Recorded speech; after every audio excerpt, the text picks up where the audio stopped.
Hello students, welcome to the LV English classes. आज हम class 11 के पोएम 1 ऑफ फोटोग्राफ, जो कि शर्ली टॉल्सन के द्वारा लिखा गया है, तो हम उस कविता की व्याख्या को समझेंगे। तो आइए देखते हैं। स्टांजा 1। फोटो का गत्ता मुझे दिखाता है कि उस समय किस प्रकार का दृश्य था जब दो चचेरी बहनें समुद्र किनारे घूमने के लिए गई थी। उन दोनों ने मेरी माँ का हाथ पकड़ रखा था और मेरी माँ उन सब में बड़ी थी, लगभग 12 या उसके आसपास की आयु रही होगी। तीनों शांत खड़ी थी और उन लोगों के चेहरे पर आए बालों में वे मुस्कुराते हुए नजर आ रहे थे। चाचा हाथ में कैमरा लिए थे और एक सुंदर चेहरा तस्वीर में कैद हो गया। Stanza 2। My mother's dead feet तक।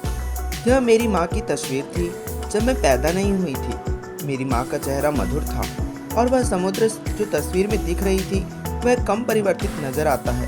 वह उनके अत्यधिक नाशवान पैरों को धो रहा था। स्टांजा 3। Some 20 of laws.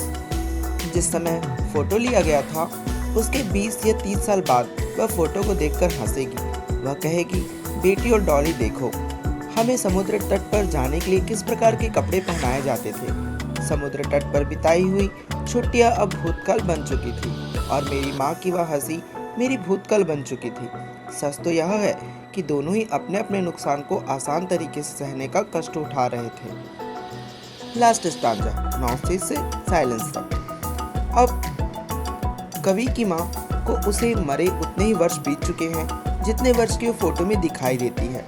लड़की जीवित है और इस स्थिति का वर्णन करने के लिए अब उसके पास कुछ भी नहीं है, कहने को और कुछ भी नहीं है, और वह चाहती है कि अब सब कुछ शांत हो जाए और वातावरण शांतिपूर्वक रहे। Thanks for watching.